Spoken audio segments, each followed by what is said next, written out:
તો સ્થાનિક સ્વરાજની ચૂંટણીના મતદાન પહેલા ભાજપનો સપાટો જોવા મળી રહ્યો છે।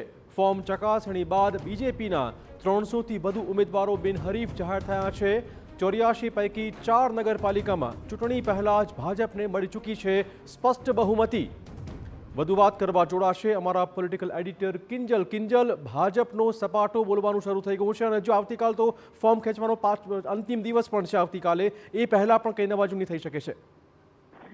जी बिल्कुल, देखो फॉर्म खेचવાનો અંતિમ દિવસ છે ને એની પહેલા આ હંમેશા ચૂંટણી સમય જોવા મળતું હોય છે, ખાસ કરીને નગરપાલિકા અને તાલુકા પંચાયતની અંદર બિનહરીફ તરીકે ચૂંટાતા હોય છે અને આ એક ટ્રેન્ડ છે, આ જોવા મળે છે કેમ કે ક્યાંક ને ક્યાંક જે ફોર્મ છે વિપક્ષનું એ રદ થયું છે, ક્યાંક ને ક્યાંક વિપક્ષના ફોર્મની અંદર કંઈક મુશ્કેલી આવી છે, તેના કારણે ફોર્મ માન્ય નથી રહ્યું। અને આ જ પ્રકારે જો દાહોદ નગરપાલિકાની વાત કરવામાં આવે તો ત્યાં દાહોદ નગરપાલિકામાં ભાજપને ફોર્મ રદ થયું છે, એટલે ત્યાં કોંગ્રેસના જે ઉમેદવાર છે તે બિનહરીફ થયા છે। આની સિવાય આની જે 4 જગ્યાઓ પર છે ત્યાં કોંગ્રેસના જે ફોર્મ છે તે રદ થયા છે, તેના કારણે ભાજપ છે તે બિનહરીફ કહી શકાય કે જાહેર થયું છે। એટલે બંને પક્ષે જે શરૂઆત છે તે થઈ ચૂકી છે અને આવતીકાલે બિલકુલ ચિરાગ પિક્ચર છે સ્પષ્ટ થઈ જશે કેમ કે આવતીકાલે ફોર્મ ખેંચવાનો અંતિમ દિવસ છે અને ત્યારબાદ આખરે ચૂંટણીના મેદાનમાં કયા પાર્ટીના કેટલા ઉમેદવારો છે અને કેટલી બેઠકો બિનહરીફ થઈ છે તેનું ચિત્ર છે સ્પષ્ટ થશે।